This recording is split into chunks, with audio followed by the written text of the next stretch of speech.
100 থেকে 110টা মুরগি দিয়ে যদি আপনারা প্যারেন্টসে যেতে চান, ডিমের মুরগি নিয়ে কাজ করতে চান, তাহলে A to Z কত টাকা খরচ পড়বে, আবার মুরগির ফিডের হিসাব, এরপর আবার ওষুধ, আবার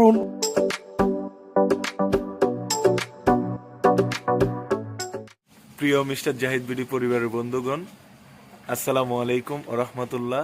সবাই কেমন আছেন? আশা রাখছি আল্লাহর রহমতে ভালো আছেন। তো আপনারা দেখতে পাচ্ছেন আমার পিছনে যে আমাদের 100 প্যারেন্টস মুরগি রাখা আছে ডিমের জন্য, যেটা থেকে ডিম পাড়ার পরে আমরা বাচ্চা প্রোডাকশনে যাব। তো আমাদের এই মিস্টার জাহিদ বিডি এই পরিবারের অনেক ভাই জানতে চেয়েছেন এই সময়টাতে দাঁড়িয়ে আসলে 100 প্যারেন্টস মুরগি পালন করতে কত টাকা খরচ হয় বা শেষের দিকে কত টাকা লাভ হয়। তো ইনশাল্লাহ আজকের ভিডিওতে আপনাদেরকে, আমরা যেহেতু রিয়েল লাইফে আছি, আমাদের কত খরচ হয়েছে সেটা অবশ্যই লেখা আছে। তো সেটা লেখা সহকারে ইনশাল্লাহ আজকে আপনাদেরকে এই 100 মুরগির ধারণা দিব। তো মুরগি নিয়ে যেহেতু আমার চেয়ে হাজার গুণ অভিজ্ঞ হচ্ছে আমার বড় ভাই মাসুদ ভাই, তিনি এটা নিয়ে বেশি চর্চা করেন। তো আজকে আমার চেয়ে উনি বেশি জানেন, আমি আসলে তেমন একটা জানি না, আমি ওনার ছাত্রের মতোই। তো আমি ওনার মাধ্যমেই আজকে 100 প্যারেন্টস মুরগির হিসাব দেওয়ার চেষ্টা করবো ইনশাআল্লাহ। এই জন্য ভিডিও না টেনে শুরু থেকে শেষ পর্যন্ত দেখবেন, ইনশাআল্লাহ তাআলা অনেক ভালো কিছু শিখতে পারবেন। আসসালামু আলাইকুম ওয়া রাহমাতুল্লাহি ওয়া বারাকাতুহু। প্রিয় ক্ষতিগ্রস্ত খামারের নতুন উদ্যোক্তা, দুটি চ্যানেলের পক্ষ থেকে আপনাদেরকে আন্তরিক শুভেচ্ছা এবং অভিনন্দন। দুটি চ্যানেল হচ্ছে মিস্টার জাহিদ বিডি এবং কৃষি খামার বিডি। আমরা আছি লক্ষ্মীপুর ডিস্ট্রিক্ট, রামগঞ্জ থানা, নোয়াখালীতে বসে। আজকে কথা বলবো 100 থেকে 110টা মুরগি এখানে আছে। এখন 100 থেকে 110টা মুরগি দিয়ে যদি আপনারা প্যারেন্টসে যেতে চান, ডিমের মুরগি নিয়ে কাজ করতে চান, তাহলে A to Z কত টাকা খরচ পড়বে, আমরা আপডেট একটা খবর আপনাদেরকে দিব, হিসাব একটা দিব। তবে আজকে ধরেন 85 থেকে 90 দিন, আজকে এ পর্যন্ত কত টাকা খরচ হয়েছে এই হিসাবটা আমার এখানে আছে, আমি আপনাদেরকে দিব। তো আপনারা যারা অনেক সময় বাচ্চার দাম বেড়ে যায়, অনেক সময় বাচ্চা পান না, ডিলারের কাছে গেলে আপনার 20 টাকার বাচ্চা 40 টাকা বলে, 30 টাকার বাচ্চা 50 টাকা বলে, তাদের জন্য আসলে ব্যাপারটা খুবই কষ্টকর। আজকে আমার কাছে একজন লোক আসছে, বলল আপনার এই ব্রয়লার মুরগিতে ওনার 1.5 লক্ষ টাকা লস খাদ্য খাওয়াইয়ে।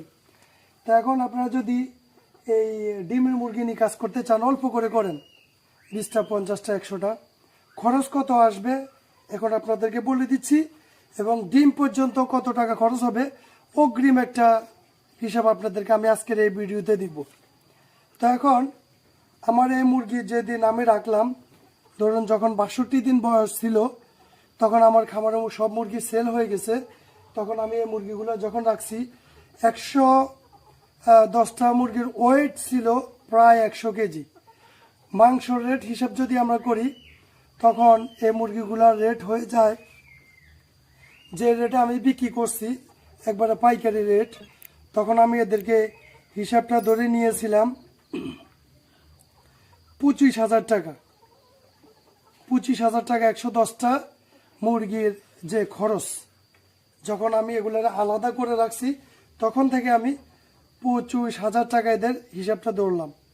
এটা ছিল আপনার 62 দিন বয়স, 2 মাস 2 দিন যখন বয়স।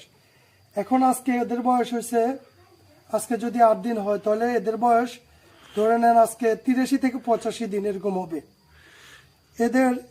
এর আগে মুরগির ঠোঁট কাটছি, আপনারা একটা ভিডিও দেখছেন। মুরগির ঠোঁট কাটার পর থেকে কিন্তু আমার মুরগিতে তখন মোটামুটি সুস্থ ছিল। শীতকালে মুরগির ঠোঁট কাটলে বিশাল বিশাল, মনে করেন আপনার মাথায়, আপনি খুব সুস্থ একটা লোক হেঁটে যাচ্ছেন, আপনার মাথায় কেউ বাঁশ দিয়ে একটা বাড়ি মারতেছে, এরকম একটা শীতকালে মুরগির ঠোঁট কাটলে এরকম একটা সমস্যা হয়। এটা আমি এগুলোর জন্য বলতেছি না। আমার যখন 6,000 মুরগি 2 টাকা আমারে ছিল করোনার সময়, সোনালি 3,000, তখন আমি শীতের সময় যখন মুরগির ঠোঁট কাটতাম, তখন আমার এটা অনুভব হইতো। কিন্তু ঠোঁট কাটা ছাড়া আমার উপায়ও নেই। এখন মুরগির ঠোঁটটা যখন কাটছি আমার বিশাল বিশাল প্রবলেম হয়েছে, ঠান্ডা লেগে গেছে, আমসা, রক্ত আমসা, এ ধরনের প্রবলেম হয়েছে। যে দেখুন ঠান্ডার ডোজে 100টা মুরগির জন্য 1200 টাকা, এটা খুবই খুবই বেশি খরচ। ঠোঁট কাটার সময় আবার গেছে 250 টাকা, মুরগি 25,000 টাকা। এরপরে এটা কি যেন বুসি যে চেঞ্জ করছি এগুলার, এরপরে আপনার ওই যে ওষুধ, ঠিক আছে, তখন 26,000 টাকা গেছে। এরপরে আবার রক্ত আমসার ডোজ করছি, 1300 টাকা গেছে। এরপরে আপনার মুরগি গেড়াইতেছে, আমরা যেরকম মানুষ কফ বেজে যায় এটাকে বলে রেসপিরন। তারপরে মুরগি যেন মারা না যায়, তাদের শারীরিক মানে যেন রোগ প্রতিরোধ ক্ষমতা বৃদ্ধি পায়, এটাকে বলে লাইসোবিট। এরপরে আবার ঠান্ডার ডোজ, তিলকোসিন, ডক্সিবেট, রেসপিরন, ঠিক আছে নি। এরপরে আবার মুরগির ফিডের হিসাব, এরপর আবার ওষুধ, আবার অন্য ওষুধ দিছি, আবার আপনার বঙ্কাইটিস একটা ভ্যাকসিন করছি। এর আগে আমার আপনার গাম্বুরা ভ্যাকসিন করা ছিল। এরপরে একবার আপনার আপনাকে কি বলে এটা, রানীক্ষেত ভ্যাকসিন করা ছিল। এখন আবার আমার 2টা ভ্যাকসিন আমি ফ্রিজিং করে রাখছি। একটা হলো কলেরার ভ্যাকসিন পাওয়া যায়, আর একটা হলো আপনার এটাকে কি যেন বলে, ফাউল ফক্স, এগুলো আমি ফ্রিজে আনি, রেখে দিছি। তো এখন যদি আমরা একটা হিসাব করি, এই মুরগির গুলার জন্য আমার অলরেডি 36,000, 37, 38, প্রায় আমার 46,000 টাকা খরচ হয়ে গেছে। এখনো খরচ হয় নাই, মানে যে খাদ্যগুলো আছে মাঝে মাঝে আপনার ফোকা দেওয়া হয়, খাদ্য দেওয়া হয়। তো আমি টোটাল আচ্ছা যে খাদ্যগুলো আনছে ওগুলো যদি বাদ দিয়ে বলি, তাহলে 36, 37, প্রায় 38,000, 38 থেকে 39,000 টাকা অলরেডি আমার এগুলোর পিছনে এখন খরচ হয়ে গেছে। বয়স হচ্ছে আপনার 85 দিনের মতো, বয়স হচ্ছে 85 দিনের মতো। এখন আপনার এই 85 দিনে কিন্তু ডিম আসবে না, ডিম আসবে আপনার টোটালি 4.5 মাস থেকে 5 মাসের এর ভিতরে। তাহলে আমাকে আরো 2 মাস পালতে হবে। এখানে আরো আপনার 18,000, টোটালি 70,000 টাকা আপনার খরচ হবে টোটালি। তখন যা আপনার ডিম মূল প্রোডাকশনে আসবে, মানে 5,000 কম হবে বেশি হবে, ঠিক আছে। টোটালি 70,000 টাকা, যেহেতু আমি এর আগে করছি, আমার ওগুলা মানে ডিম দিবে 10 দিনের ভিতরে মারা গেছে, মানে 10 দিন পরে ডিম দিবে। আমার 70,000 টাকার মতো খরচ হয়েছে, ঠিক আছে। তো এখন আপনার এই হলো হিসাব। তো এই মুরগির এই হলো টোটাল হিসাব। আমার এখানে 110টা মুরগি রাখছি, একটা মুরগি মারা গেছে। আজকে প্রায় যদি 85 দিন হয়, প্রায় আপনার 20-82, আপনার 23 দিনে একটা মুরগি মারা গেছে। এটা হতে পারে, ঠিক আছে, আপনার মুরগি রাখবেন মারা যাবে না, এটা হলো অলৌকিক, মারা যাইতে পারে, ঠিক আছে। তো মারা যাওয়ার কথা আরো বেশি। আলহামদুলিল্লাহ রাব্বিল আলামিন, মনে আল্লাহ তাআলা আমাকে দয়া করছে বিদায় আমি অ্যালার্ট ছিলাম কখন কোন ওষুধটা দিতে হবে। ওষুধে আমার টাকা বেশি গেছে, কিন্তু আল্লাহর রহমতে আমার মুরগি তেমন ক্ষয়ক্ষতি হয় নাই।